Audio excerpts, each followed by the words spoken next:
Hi, welcome everybody. Delighted to be all together with all of you. Welcome to our first webinar of the year of 2025, which is for me an excellent opportunity to wish all of you a wonderful new year, actually a sparkling and luminous year.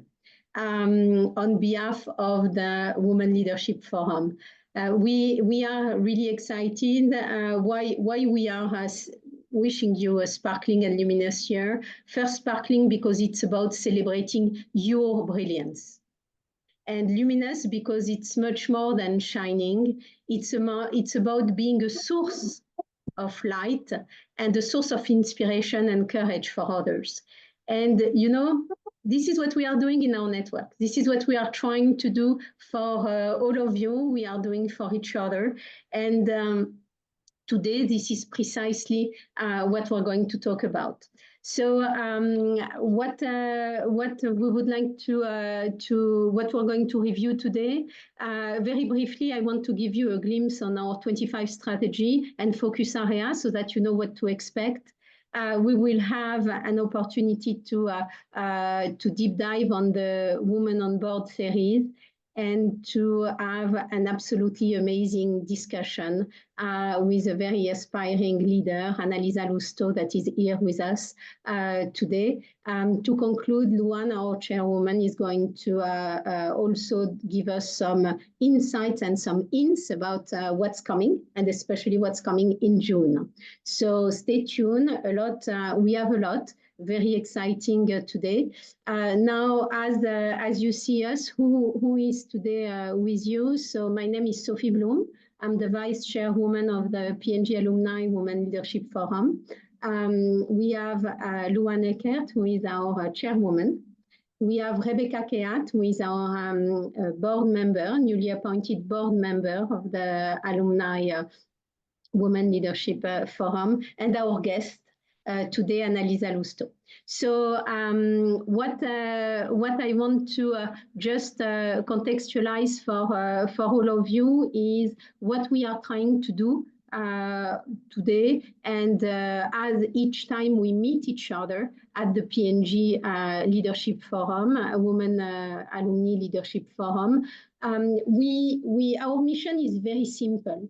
And I just uploaded a slide because I think that it's also a way for you to visualize it. Our mission is to really foster opportunities and to enable impact for P&G women alumni worldwide. Pretty simple. We focus on three things. Some of you will say, but Sophie, you repeat yourself because you said the same thing in 24. Yes, absolutely. We are about delivering what we agreed. We focus on three things: nurturing leadership, and we have our coaching program, more to come. I guess you have seen a lot coming on the social media on this. We have a panel on that coming soon. We enable meaningful connection, and the Berlin conference in 25, our communication plan is also a very powerful one. And then the third one is our board program. Today, we advance women professional journey by focusing on the part of the strategies that is the board program. It's a bit the newest kid, I would say, on our project. And I would like to invite Rebecca to give us some highlight on the series itself. Hello. So thank you for inviting me to join this webinar today. And I'm sure it's going to be very interesting, especially as I read a bit about Annalisa's journey. Today is actually the first of our webinar series for 2025 of Women on Board. And we want, through this series, to have an empowering, educational, and engaging initiative to run throughout 2025. And it is designed to support women who aspire to become board members or who are already board members to make a meaningful impact on boards worldwide. So we want to bring throughout the series this year a dynamic mix of experienced board members, chairpersons, headhunters, and representatives from global organizations that are advocating for women on boards. And we've curated a robust lineup of sessions to provide you with the knowledge, the tools, and the connections, because you'll see it's very important, the network, to succeed in a boardroom role. So throughout the year, we will have every month or every 2 months, a great webinar. Sometimes it will be more about getting insights and tips or strategies directly from accomplished board members, like today with Annalisa. Then we'll have also expert guidance to learn really from headhunters and industry professionals about how to position yourself to get a board role. We'll also hear global perspectives. We'll hear from leaders and organizations across the US, Europe, and beyond on gender diversity in the boardroom and what it brings. A hint, it brings very high shareholder value and a great decision-making and better risk-taking. We'll also have educational workshops. So we'll try to have sessions that are tailored to demystify, I would say, the board member role, to cover responsibilities, governance, and finance training, even for those who don't have a finance background, by a P&G alumni. And we will really try to have a diversity of representation, so from NGOs, from public companies, private companies, startups, and male allies, because they are also very, very important as the champion of change. So I hope you'll enjoy this first one of 2025. I wish you also a great year, and thank you very much. Thank you very much, Rebecca, for this really exciting program. I mean, I look forward to all this session. Now, imagine walking into a boardroom and having the ability to command attention, inspire action, and deliver game-changing results. Now, imagine hearing the secret to achieving that from a leader who has done it all. Transforming businesses, shaping iconic brands, and breaking barriers in industries dominated by tradition. Today, you don't have to imagine. We are kicking off the year with really an exceptional opportunity to learn from Annalisa Loustau. A true powerhouse of leadership who has left her mark on global icons that are just amazing. Cartier, L'Oréal, Groupe Printemps, in the board of iconic brands like Swarovski, like many, I would say others. I mean, I cannot quote all of them, but some. Annalisa sits in the supervisory board of William Grant & Sons, a family-owned company in the UK, and in Roche Bobois, a family-controlled company listed in France. Some of us know this company extremely well at the time of IPO. And having really an history of being in boards, iconic boards. I think in the past you were also in the Campari Group. Some of you may also know this name very well. In fact, what is extremely exciting is with, I would say, your strategic focus, your humility, your, I would say, well thought through balance of professional and personal life. You are here with us today to share a little bit about your success, of course, but today is much more than that. Today, it's about getting your advice. And I would say to our audience, the advice you never get. When we talked with Annalisa to prepare a little bit what we're going to talk about today, it was so inspiring to hear. You know, when the first thing she told me that, you know, Sophie, I mean, all kinds of people are telling you, you know, do this, do that.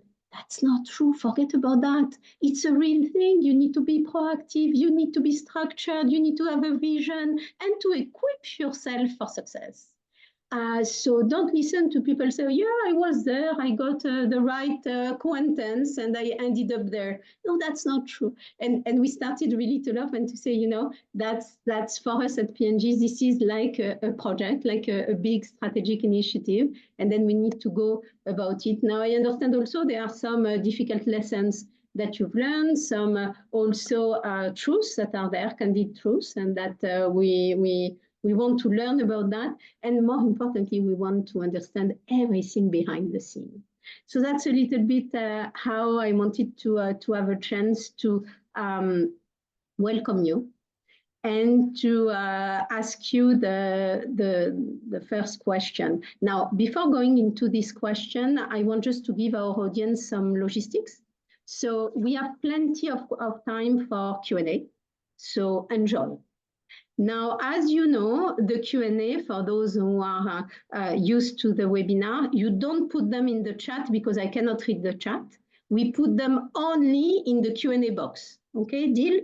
You put them in the Q&A box. I will read them, no stress for anyone, so that everything will be answered. No worry at all. So that's the little logistics. So, Annalisa, tell us, because I'm starting to be very curious, and I think our audience too. So, what was the path you followed? What is your leadership story after all? Thank you, dear Sophie. Wow, first of all, thank you very much for this wonderful introduction. And actually, I really appreciate the opportunity to be here today with all of you.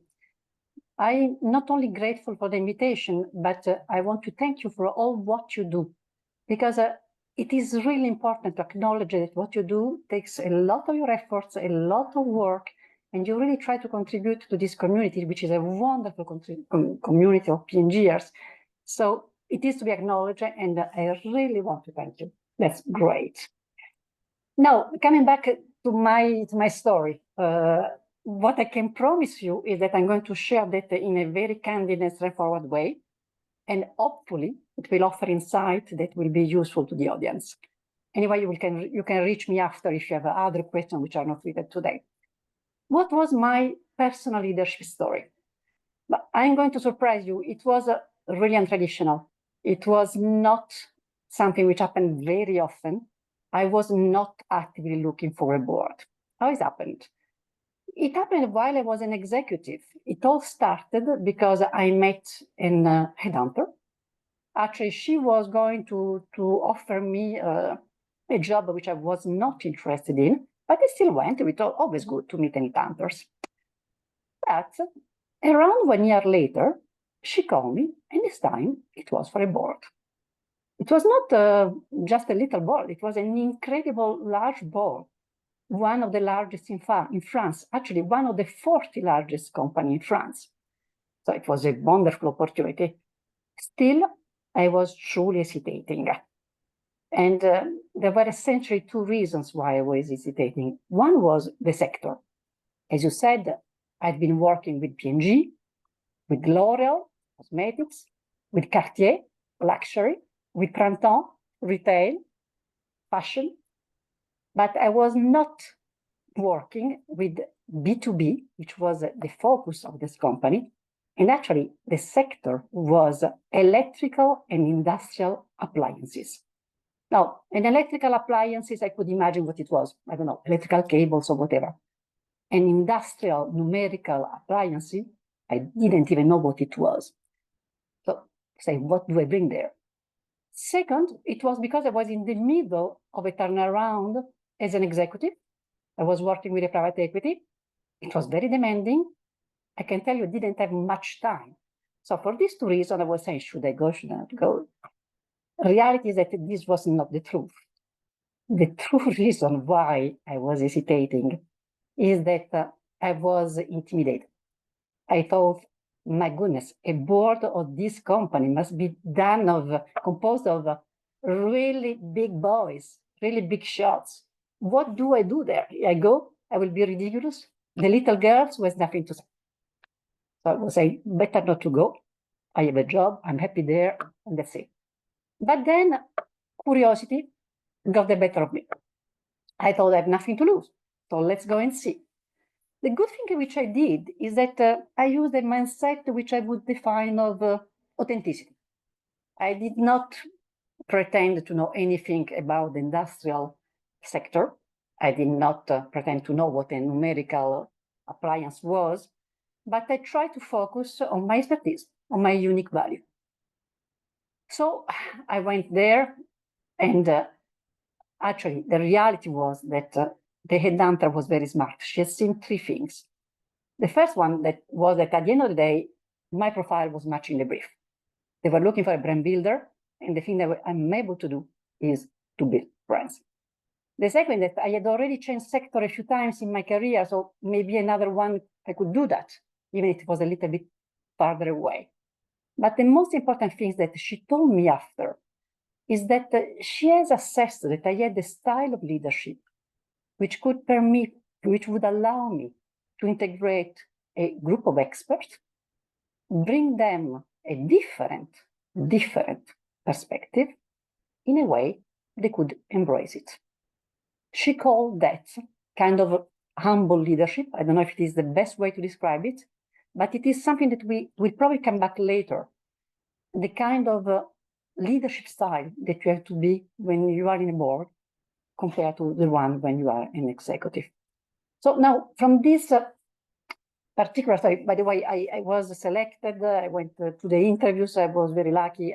I could now serve, I've been serving the board for 12 years, and I even became the chair of the remuneration committee, and I enjoyed being a member of the nomination.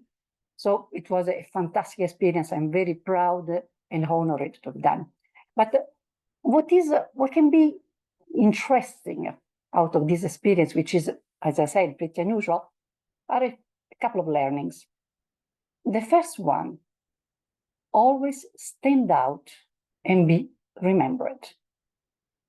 Everyone has to be extremely clear about his or her professional identities, the specific expertise you have, the specific value you bring.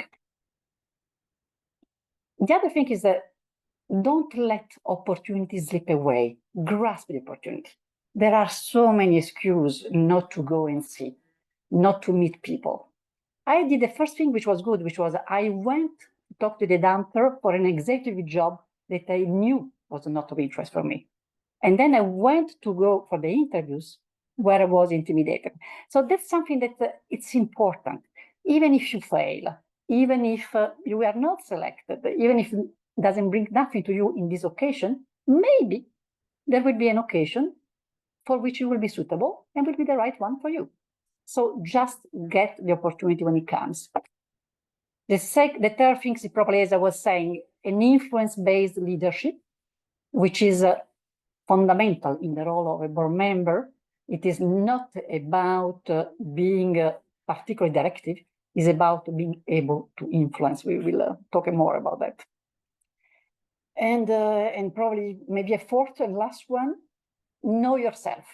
Know your strengths and your limitations.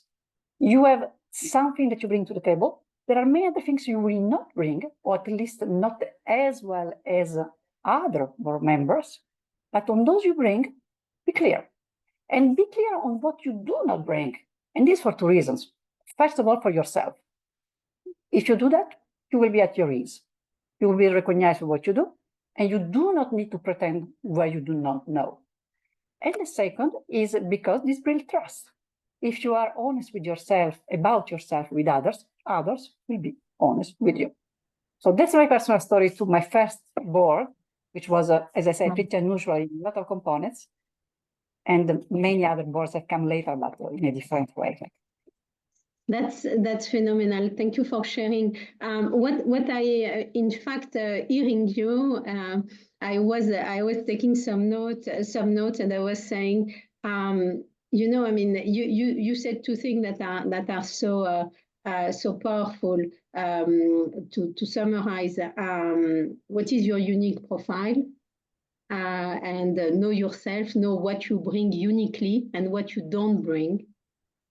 And at the end of the day, this is pretty pretty, I would say, similar to when we think about the most successful brand, the most successful icons. At the end of the day, that's very true. And really being having, and I think that's very important for alumni, having conscious, being self-aware of a certain type of leadership style.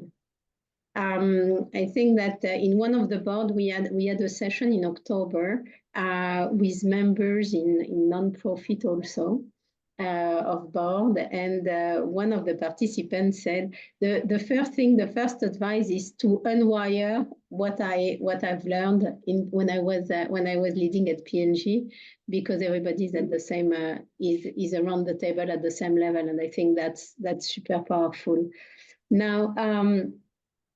So you've told us how you went through this, I would say, this first opportunity, and taking into account, I would say, this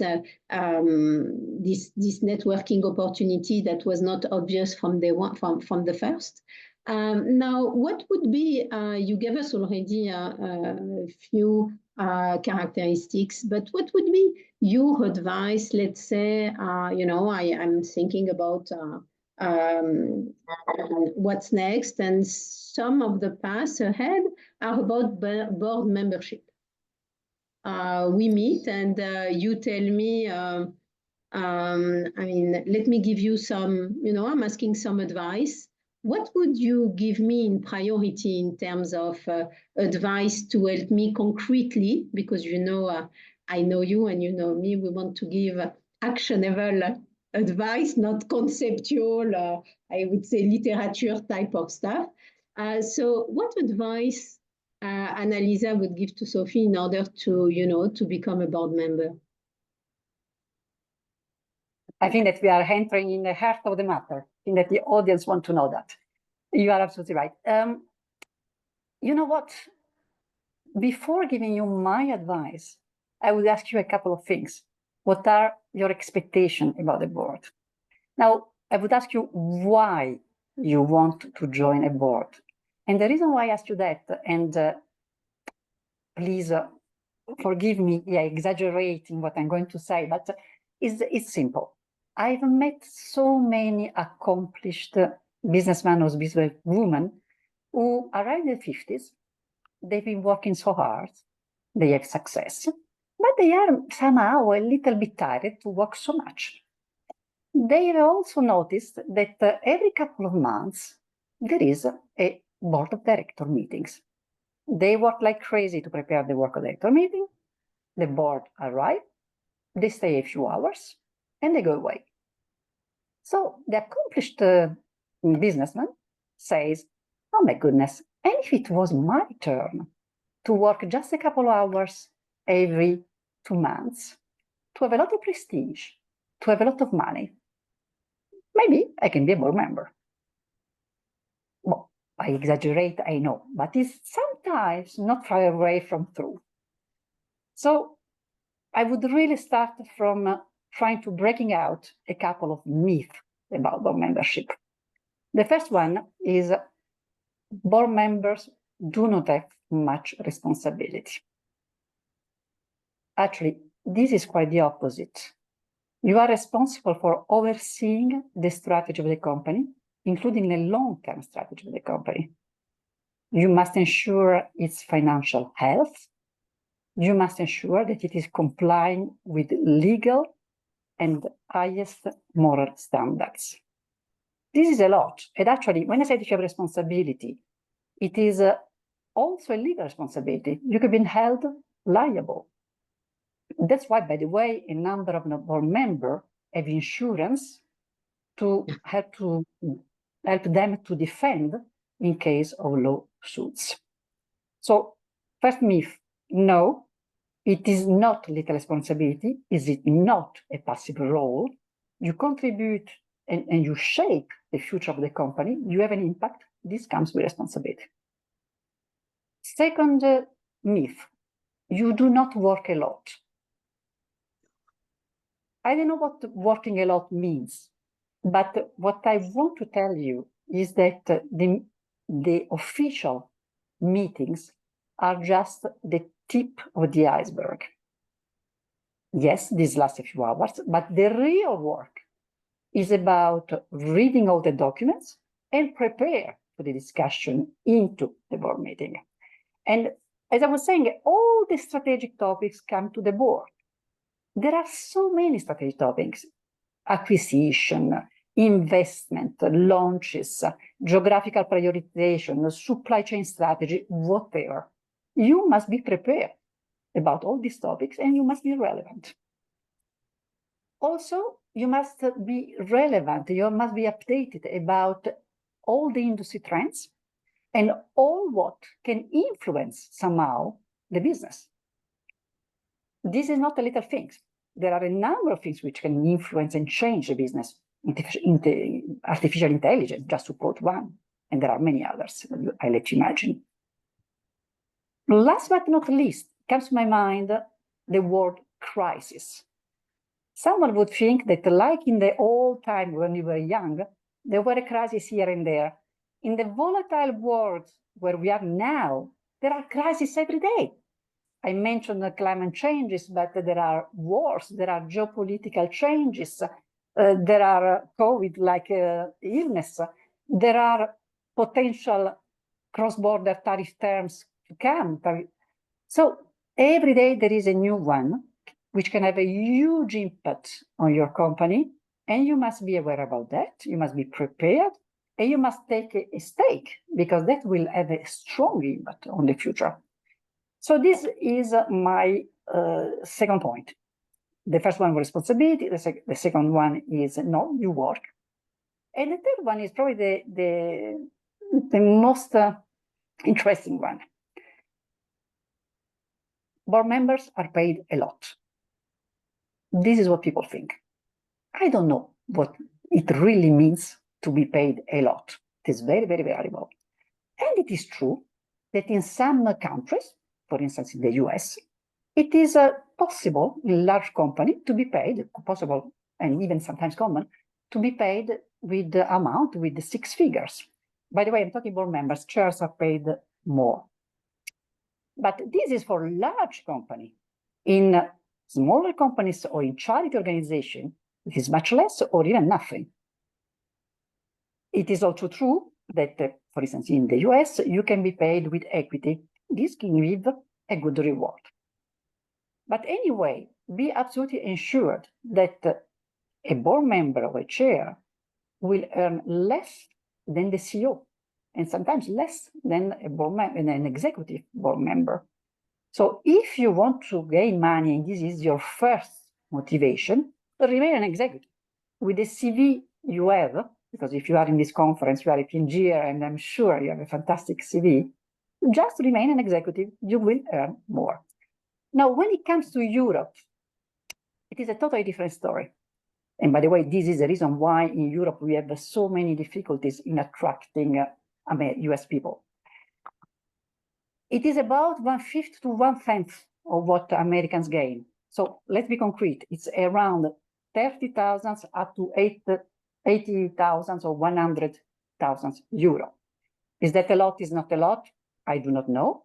It depends on you, on what you expect, on what you wish, on what you want, on what you consider you to be valued, on the need you have about money. So there is not a specific price or compensation for a board member, but it has to be enough or corresponding to something which you consider fair for you. That's the important part. So these were the 3 myths before becoming a board member. Now, if you are absolutely clear on your motivation and none of those are something which is affecting you in terms of kind of myth or mistakes, let's come on what would be the advice I would give you. But I would say that here, there is not big secrets.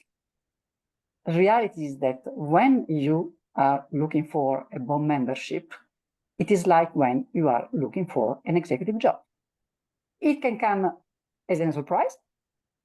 This is what happened to me with the first board, but it can also be truly looked for. And in this research, I think that there are two phases, exactly like when you are an executive. The first one is, again, clarify your unique value. And actually, Sophie, I would use your wording. You have to treat yourself exactly like you were treating our brand. You need to identify your reason for uniqueness. Even better, you have to identify your reason for reference. That's very, very important. And you must be able to express exactly as we were able to express a benefit when we were at P&G. It must be short, crisp and clear. It must be an elevator pitch about yourself of few sentences, which make yourself unforgettable. So that if an opportunity arises, people will think of you. That's the most important part. That's the most difficult part. Once this is done, it comes the active research. But don't go in active search if you're not clear, because you do not have a second chance to make a first impression. So when you see someone, he must remember you for your professional identity. I'm not going to spend so much time about how to search. It's like an executive job. It's about networking, it's about a number. People think, and actually probably it's true for executive, that it comes more from network than from headhunters. It is possible. I do not know. I don't have the total official statistic, but I know two things. In my personal experience, at least 50%, and it's now a relatively compelling experience. I don't know, I've been in 8 boards, maybe more. At least half of the time, it came through headhunters. So do not underestimate the importance of an headhunter. This is particularly true also because when the company is a large company, and even more if it is listed, going through an headhunter is a way to have a good governance, because he or she, the headhunter, will check your background, will benchmark you to others. So that's normal, good corporate. So even if the network has given your name, there will be potentially a go with headhunters. The second thing is about the headhunters that I want to say you is that, as you know, but you must know all the headhunters. Of course, if you are a P&G at your level, you know all the headhunters, and there is no problem about that. But you know headhunters in your specific practice, the sector you have been working with in.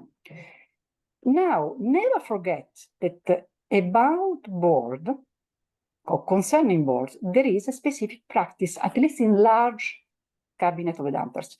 This is the governance practice. So there are headhunters who are specialized in looking for board members and CEO. It is true that when they look for a board which is in your sector, they will probably go to ask advice and suggestion from the headhunters you usually know, you already know. But it is not always the case, because given your professional identity and your values, you may add values also besides your usual sectors. It is exactly what happened to me when I was called for electrical and numerical appliances. So make sure you know the headhunters in the governance practice. By the way, this is also true for headhunters in other countries or other towns. In fact, usually you know those who work in your countries, but maybe you don't know all the Egon Zehnder of this world. If you are a French guy, you will probably know those who are in France. The reality is that sometimes they work with several countries, with the headhunters from several countries, sometimes not. So if you are an Italian lady, myself, living in France, but you want to try to have a board in the UK or in the US, you must know the headhunters in the UK and the US, because otherwise the chances that you come top of mind to them are little. So this is a lot of work. Do not underestimate it. It's about networking, and this takes time. I understood that you will have even a specific fieldwork about that, so that's fantastic. And it is about headhunters, and also on that, do not fall into the traps. Another thing that comes to my mind is about talking governance, is governance certifications. Right now, it is very fashionable to be offered board certification.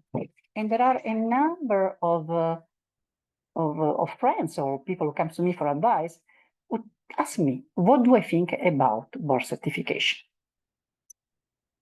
I'm puzzled about that. Let's be honest. Should I say that it is a board certification which will bring you a board? Not sure.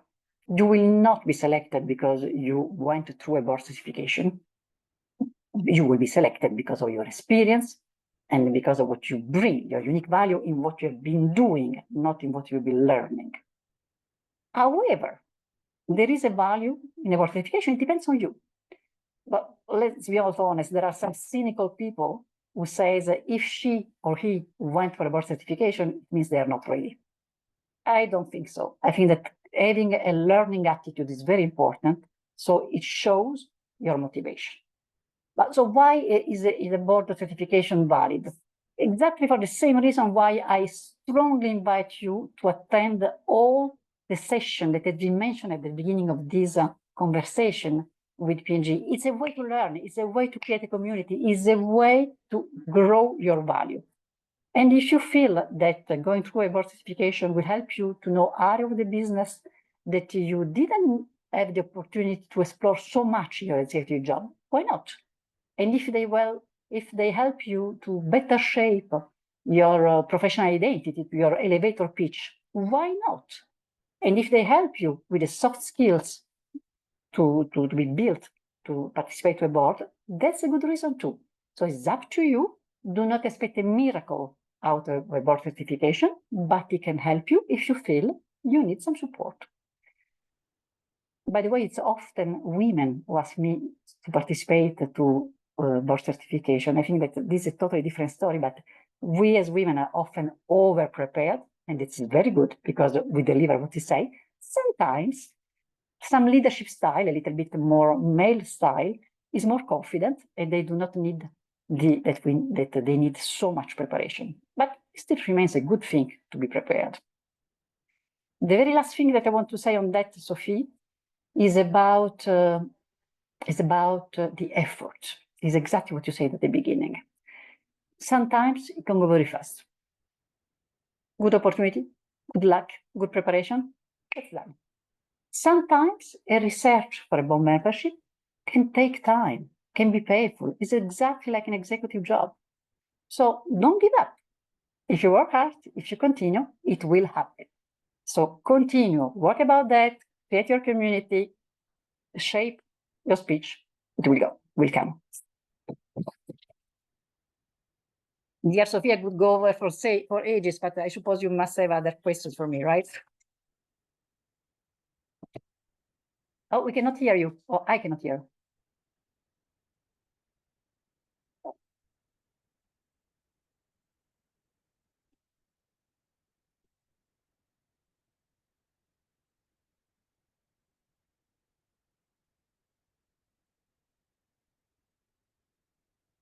Your micro is switch off.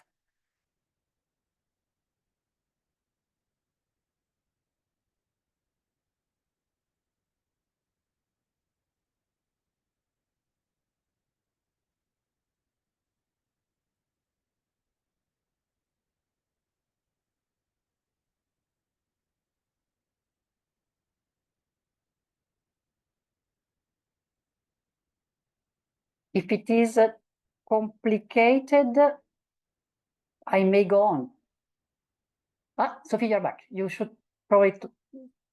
No.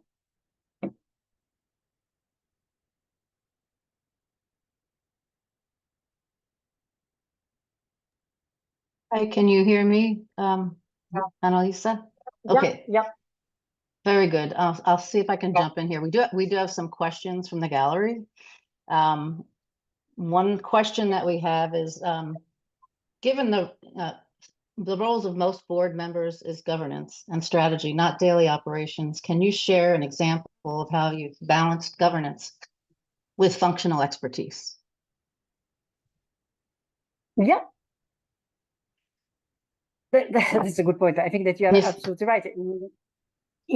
But first of all, let's see that in another way. What is governance and what is operational expertise? They are things which are very, very complementary. And as I said, when you are a board member, your first role is to set strategic direction and to supervise, to monitor the implementation. So it is not that you are not involved into the implementation, it is that you are not doing that. So you should not step in the role of the CEOs. But not all the boards are the same. The governance is very different according to the different companies. My experience is both in listed company, public companies, in privately owned company, in privately controlled but listed company, and different sizes. And the governance there is very different. So let's share that a second. The publicly listed companies are those where the law and regulation compliance requirements are the highest. This is something that you may like or not, because it takes a lot of your time, but it also has a very good advantage. It creates transparency.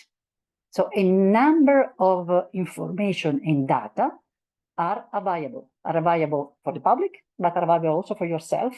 So on one hand, you spend a lot of time on the legal requirements, but on the other hand, you have access to the information in a very good way. The other things which is very different from not public company, where sometimes getting all the information is more difficult, but there are other advantages because you are not kind of driven by short-term results. You are more driven into long-term results. And this is something which for a member is absolutely fantastic. In smaller company, the governance is even different. You have much less legal requirements, but you are more operational, or you can be more operational if you want. The level of transparency depends on the relation that you have with the CEO and the executive committee. It's not available because it is a requirement like in publicly listed. But somehow, if you prefer to be a little bit more hands-on, that's possible. The drawback is that probably you have less resources.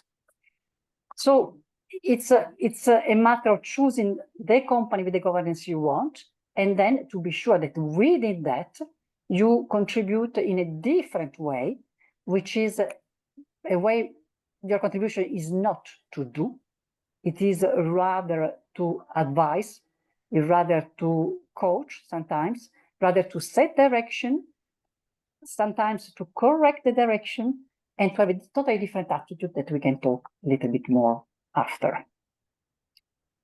I think that Sophie is back, isn't she? Yes, I'm back. I'm sorry. The magic of IT. Never mind. So wonderful answer. Look, I see that you've taken the opportunity to answer a few questions. That's great. That's what I wanted to do. Now, before we go to the following question, I would like to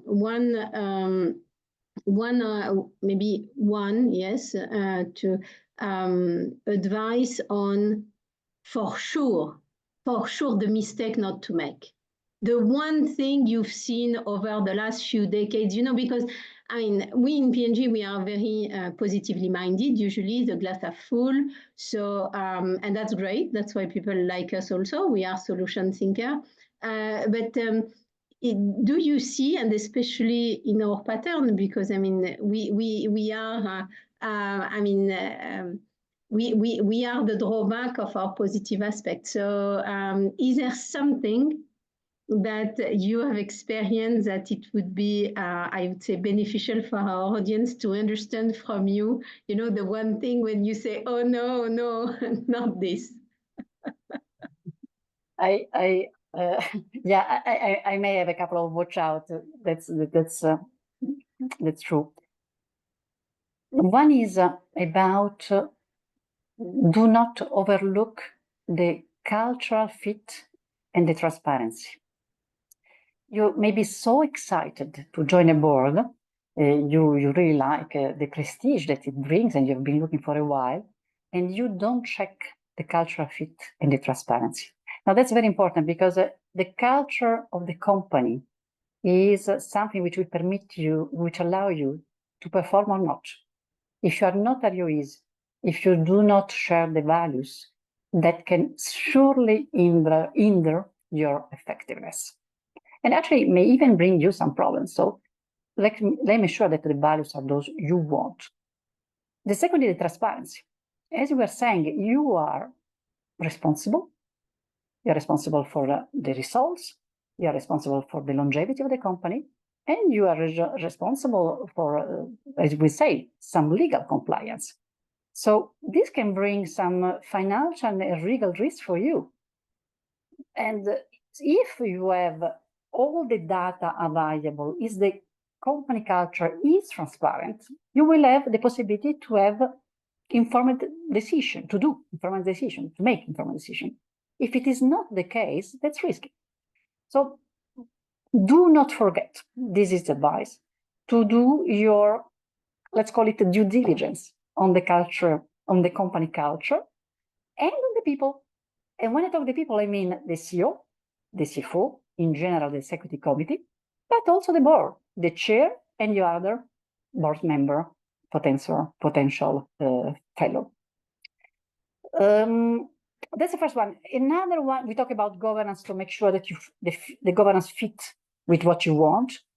Another time is about a time. I already talked about the fact that being a board member takes time. And there is also another part of time that you have to consider, because that will impact your ability to do other things. A big part of the board role is about informal things which happens. There are informal meetings, there are calls, there are dinners. There are not things which happens with besides what is formal. So you have to allow enough time for that. And on my personal experience, you have also to allow time to travel if ever you have boards abroad. In my experience, for instance, I serve in a fantastic board in the UK. It is a Scotch whiskey company. It's a really, really beautiful board. And from Paris to London is just less than 3 hours by train. The point is that the board meetings do not happen often in London. They actually happen at the distillery. Now, the distillery is just in the middle of nowhere. So it's not like flying to Glasgow or Edinburgh. It is 3 hours from Edinburgh or Glasgow. This means that door to door is 7-8 hours. What does it mean? It simply means that you need to account for an extra day to go and an extra day to come. If you have 7-8 boards a year, it is more than a couple of weeks. And in the year, there are 50 weeks. So this is travel time that you have to account. So do not underestimate time. Probably the last thing I would say in terms of mistake not to do is probably the most important, by the way, is do not forget that you are chosen by the company, but you have to choose the company. It is a tango. You must be two to dance it. And the board must really match your values, your aspiration, your goals, and your ambition. Because your board, and even more if it is your first one, is a stepping stone. It's exactly like choosing a school or choosing your first job, your first executive job. Joining P&G when you were young gave you a standard. After P&G, there are a number of things which will happen thanks to P&G. This is exactly the same for your first board. It sets the standards. It gives a level of the ambition of the kind of culture, or what you want for your board membership future career. So never forget, you have the right to choose or to refuse a board, and it must fit your culture, must be transparent, the governance must be what you want.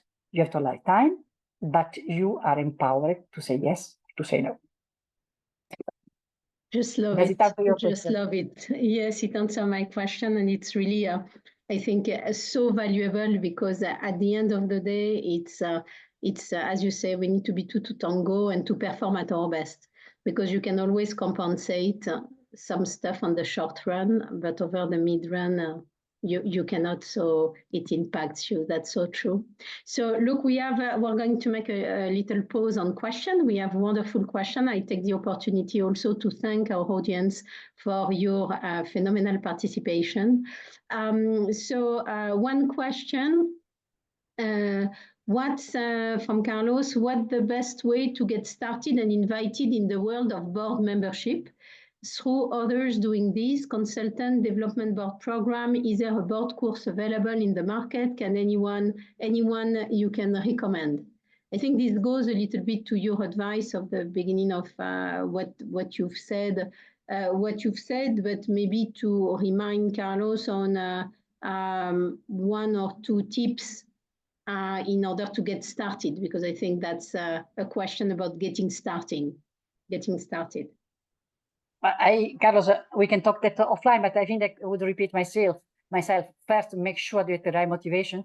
I go back to the myth I said before, don't go for that you are motivated to go. And then, as I said, you must, once this is done, you must shape your personal identity card from a professional standpoint, and you have to work on the soft skills to join a board. And then it's really a matter, as I said, no surprise, no mystery there, to look for it exactly like if it was an executive job. You must consider that as a business plan. If you were making a business plan for a product or for a company, you would structure it. And this is what you have to do, to structure it. And the more you work on it and the more you touch base, the more it will come. And I already gave an opinion about the courses. I do not have one to consider in particular. There are many which are very valuable. But the first thing I would say is attend what has been offered at the beginning of this conference, because the program which has been shared earlier by Rebecca is just fantastic. I mean, if I was a young executive wanted to join for a board, for sure I will attend all what they said. Thank you so much. Now we have another question from Alexandra. I'm curious, how is conflict managed at the board level versus C-suite? Are there differences? Thank you. So is there different type of behavior in the board team than what you would have in a C-suite, in an executive board team, actually? What's your experience? This looks like there is a strong experience of C-suits, which is not always that easy. Yes or not. One being and one being, so everybody has his style, has his things from which they will not give up. There are a number of things. Yet, the role of a good chair and of good members, all the more if they are in the nomination committee, because we have not talked about committee, but we should have a moment about committees, is exactly to have a board which works effectively together. It is to remember that none of the members of the board, not even the chair, is operational, but they have to take direction together. So what does it mean? This really means that they have to learn to work effectively. The chair and each board member has a responsibility for that. Otherwise, it will not work. It will be simply a disaster. And to do that, you have to play a role. I strongly suggest that when you join, you build strong relationship.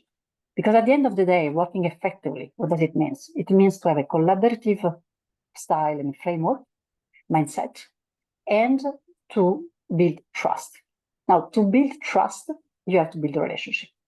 This is the role of the chair, it is the role of each board member, and it is the role up front of the nomination committee who recommends the member to the board and the board himself to check that the leadership style is a leadership style of the new board member joining, is a leadership style which permits to have conversations which are constructive, because the mindset must be incredibly constructive.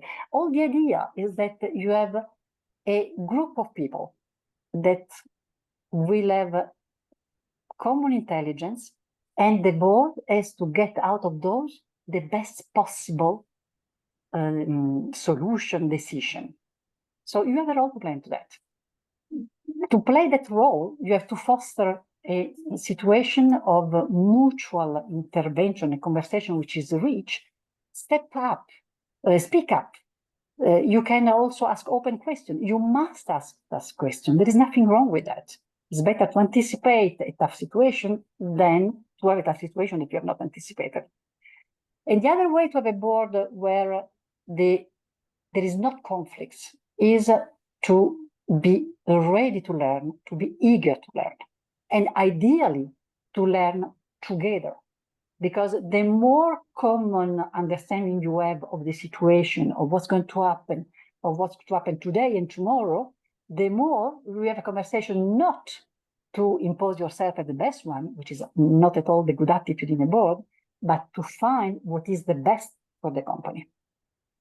So yes, the attitude can be the same that you will find in an executive committee, but it is up to the nomination committee, the board himself, the chair, and each member to make sure that the boards work very effectively together. Wonderful. Look, we are getting to I would say toward the end. We have two more questions. Maybe you want to answer quickly. There is one on advice. Karen needs to present a category strategy to the board for the first time in a few weeks. And it's a board composed of executive members and family members. Any advice or things to avoid? So this is an executive who presents to the board. An executive that is presenting to the board, yes. Yeah. Excellent question. You must have you must be at the same attitude as the famous one-page memo of Procter. Must be extremely clear. Background, recommendation, reason why, reason for discussion, and be transparent and honest. I mean, they are not there to judge you.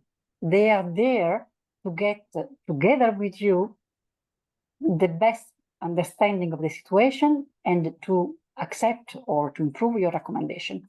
So be honest, be straight. You know what you know. Maybe you don't know everything. There is nothing wrong not to know everything. Be prepared, of course, but be honest. And then approach the typical one-page memo style. That's back to basics. I love it. I just love it. Now, I would just add on that.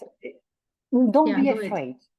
Really, don't be afraid. It's exactly like when I first joined my first board and I was intimidated.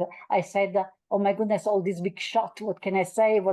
They will be certainly more intelligent than I am. They are there to shoot me." No, they are there for the best of the company. So don't be intimidated. By the way, never forget that an executive knows much more than a board member because he's operational. He's in the day-to-day. So on one side, you should not lose yourself in the day-to-day points, but on the other side, you know more. So make sure that you transmit your knowledge in a way which is compelling and help the decision. That's wonderful. Thank you for these insights. I would have this one in back then when I first presented to our dear board.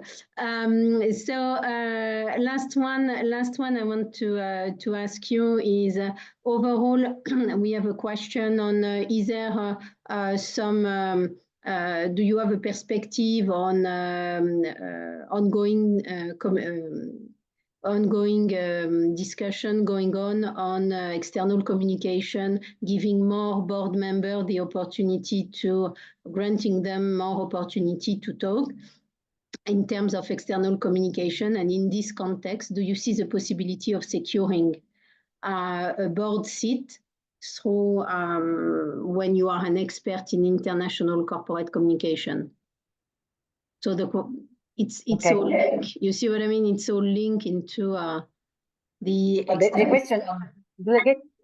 Correct me in case I get it wrong. The person comes from external communication, and he or she would like to know if his specific know-how is something which is of interest for a board. Yes, that's the second part of the question. The introduction and the context to that question was the fact that there is more discussion about granting more external communication to the boards.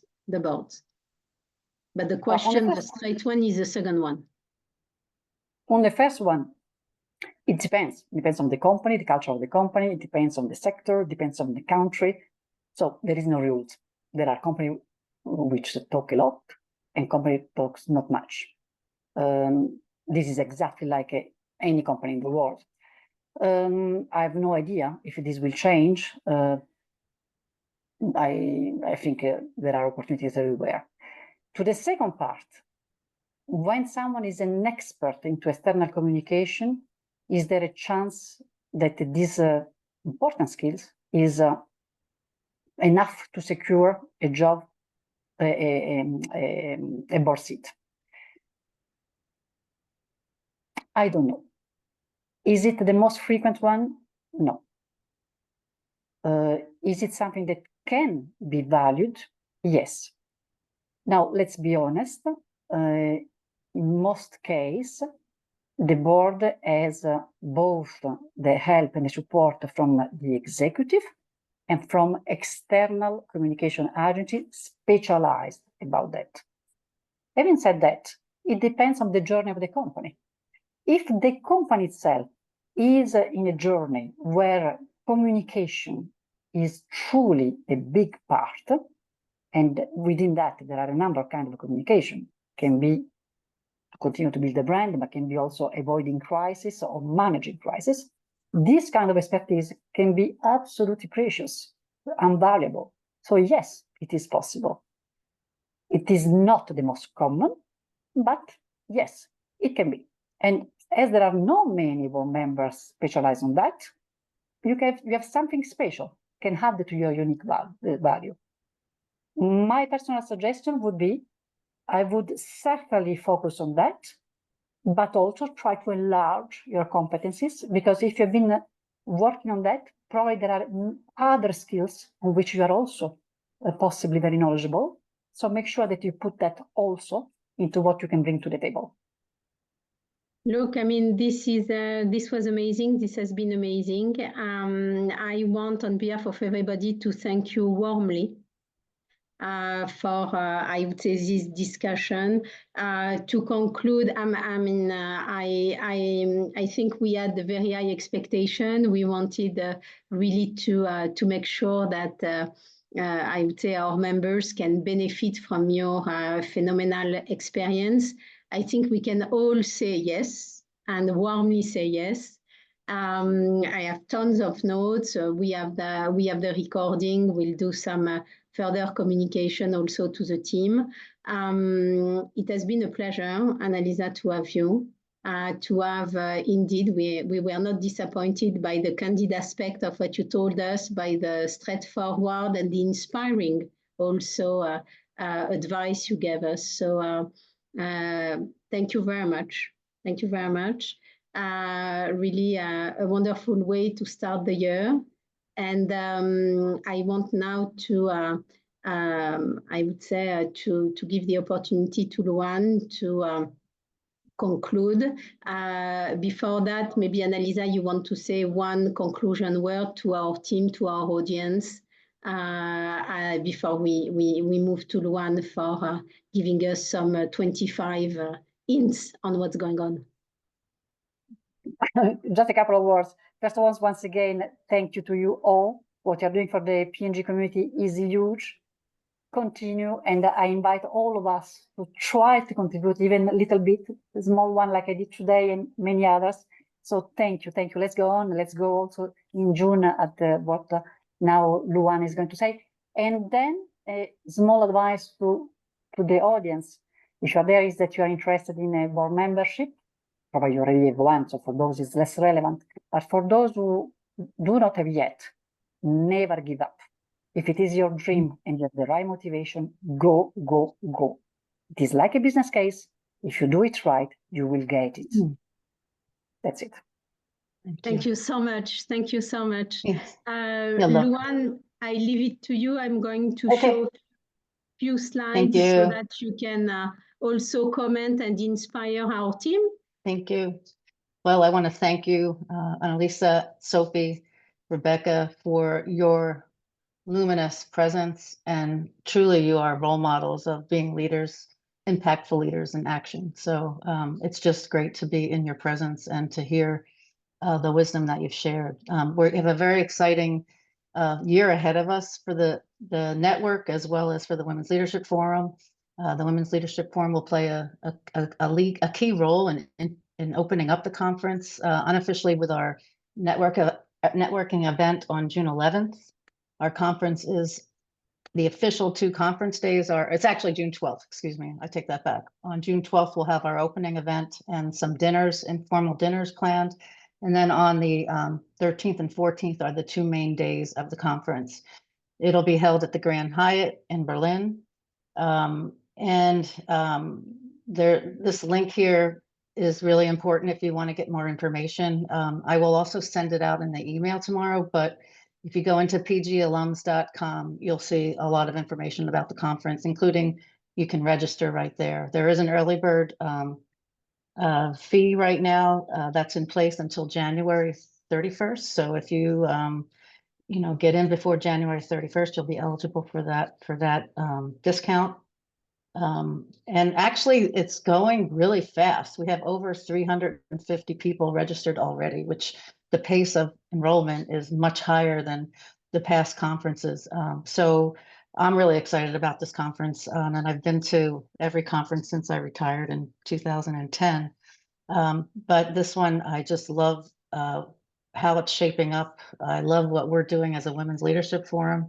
Every year it seems to get better and better, and I think that it's a great opportunity to network, to learn, and just to have some fun with people that you've worked with over the years.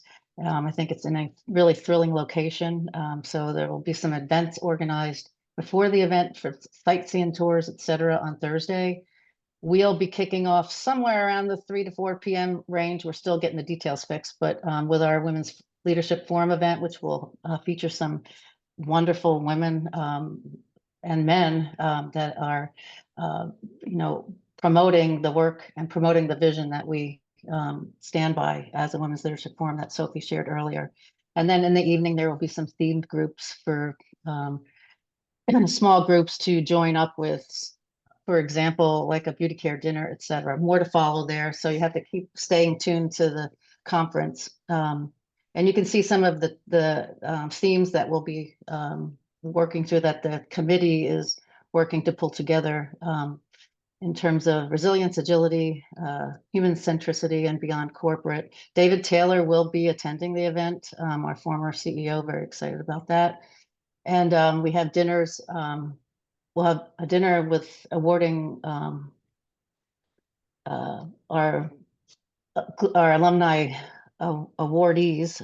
Dinner will be on Thursday. Sorry, not getting that out. And 2 of the awardees are women that we have nominated as a Women's Leadership Forum. So I'm really proud about that. And you can go and find out more about that. And then secondly, there will be a more of a relaxed networking party dinner on Saturday night. So I wanted to make sure you could take a peek at that. You can go ahead to the next slide. So Sophie. I will go to the next slide, but you have a call to action as a good marketeer. Yes. You go in the chat and Elsie has put for you the link. You click on it and you benefit from the discount, because it's a pity that you would miss the discount. And we count on you, because 350 is nothing. We have to beat DC. It's in Europe. We have to beat DC. Yes, we can show P&G that even non-HQ around in the US, we can do a lot. So we count on all of you. And here your slide to conclude, Luan. Oh, thank you. This is actually a slide that Sophie, my co-chair, who we've grown to be sisters, and we just met at the last conference. We didn't know each other when I was working at P&G. So, but this is a little snapshot of what we have done as a Women's Leadership Forum just in the last year, in 2024. And we've had several events. We've really tried hard to do a lot of face-to-face events, as well as we've we've had 6 virtual events that we've featured in terms of growing impactful leaders. And I think your turnout today is very inspiring, and I hope that you continue to spread the word of the light that we're trying to share.